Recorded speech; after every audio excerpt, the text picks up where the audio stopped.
2025 is already shaping up to be a pretty crazy year for gacha games. And honestly, the current scene needs some shakeups. Honkai Star has been slowing down for me, other gachas have had their ups and downs, and I think a lot of us are just looking for the next big thing to keep us invested in. So today's video, I want to talk about the gacha games I'm most hyped for in 2025. What I'm excited about, some downsides that could hold them back. So grab your coffee, get comfy, and let's get right into the video. So first up on the list is Arknights Whenfield. This one I am looking most forward to because Hypergriff, the devs, have already proven that they can create a solid gacha ecosystem with the original Arknights. That game already nailed atmosphere, music, and character design, and Endfield looks like it's pushing that universe into a new frontier. I even tried out X Astros and I like that game. I think the main thing that everybody shares an opinion over Enfield is the fact that unlike any other gachas, it offers something unique from those games. The gacha system is just plain better than other gachas right now if you're not a whale. It's mixing tower defense DNA with, I guess, action RPG elements. I even saw comments wherein you can already collect resources through the Factorio element or the factory gameplay, and if that's true, that is a plus. That already sets it apart from other gacha games.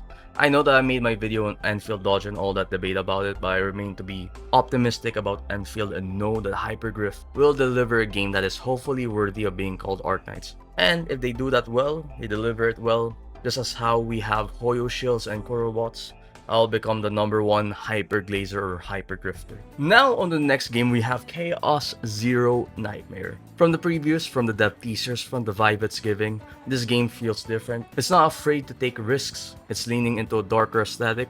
Well, the latest dev commentary, they showed the defeated scenes of your characters getting ripped apart. It's got this chaotic edge that makes it stand out from the clean, polished anime vibes we've been getting non-stop. The combat, it is basically Slay the Spire with some twists. These twists include having gacha characters, having 3 characters on the screen so there's a variety for different team combinations and different cards you can use and build in your deck to make it powerful and to be synergized with the ultimates. They have Mind Break and we have ultimates which are called ego skills or awakening skills. While this twist at first glance may not seem to change that much of the formula, it is something that does drastically change the gameplay and has mechanics that force you to adapt to it, think as you play each card, and as a result, while you're playing the cards, it keeps the tension high.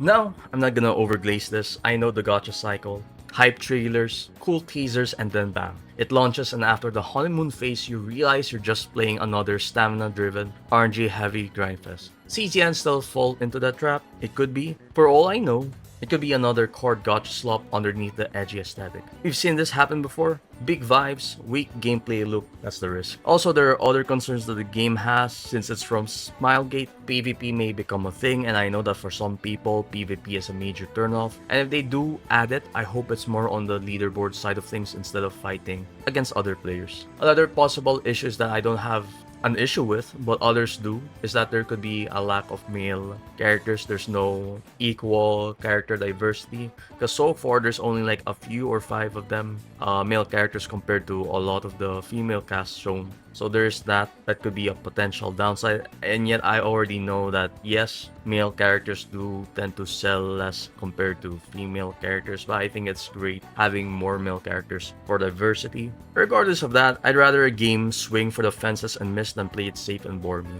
And right now, Chaos Zero Nightmare and Arknights Whenfield are just those games. So what about the other options? Similar card gacha games already exist out there such as Reverse 1999 and Mormons. Honestly, I couldn't get into either of them, or I didn't even bother trying. I was too late for the party for Mormons. By the time, I didn't even want to try it, so I can't comment on it. Then there is Reverse 1999. Unique vibe, I'll give it that, but for me, it was just historical for my taste. The aesthetic, the tone, the voice acting, vibe, it's cool and different from other gacha games, but it was more for someone else and not for me.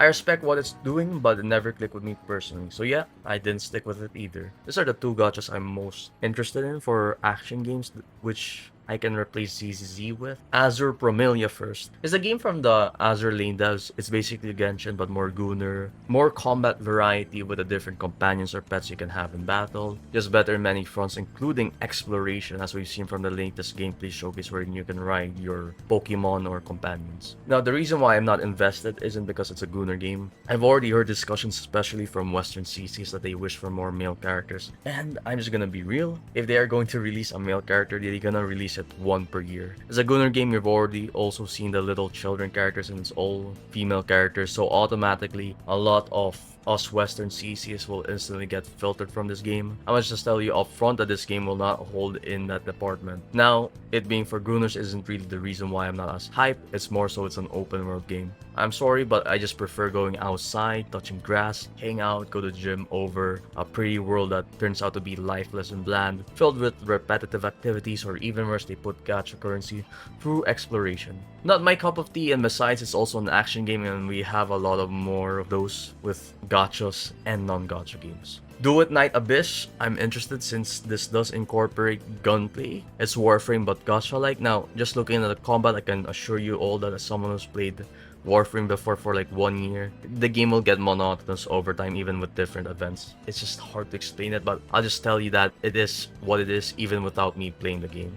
Other games such as NTE, Ananta, and Silver Palace, not interested in those games at all. They just don't do it for me even if they have this cool Unreal Engine 5 aesthetic. Not for me, right? So why do Enfield and Chaos Zero Nightmare stand out to me more than others? Enfield is building off a proven franchise but pushing it towards a new direction. Chaos Zero Nightmare on the other hand feels like a totally new experiment in tone and gameplay with the mind break hentai. Both of these are at least trying to evolve what gacha games can look like, or they offer something different in the table. And the gacha scene needs to switch up. Having more games basically incentivizes competition and makes it a W for the player base. And on my end, right, personally, the gacha scene needs to switch up because I intend to not play as much of Zenless Zone Zero or Honkai Star Rail. I do plan to play other games and maybe replace them, like for ZZZ, I replace it with Enfield, and with HSR, I replace it with CZN, and then I'm good. I'll still play HSR and even more for ZZZ since I love playing Miyabi, Yishuan,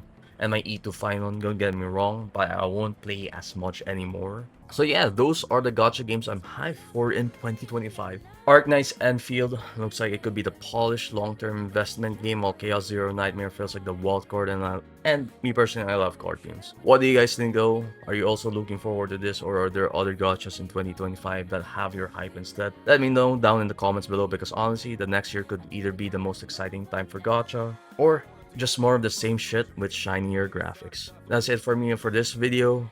Make sure to leave a like, share, and subscribe. I'd greatly appreciate it, and I'll be seeing you in the next one. Goodbye.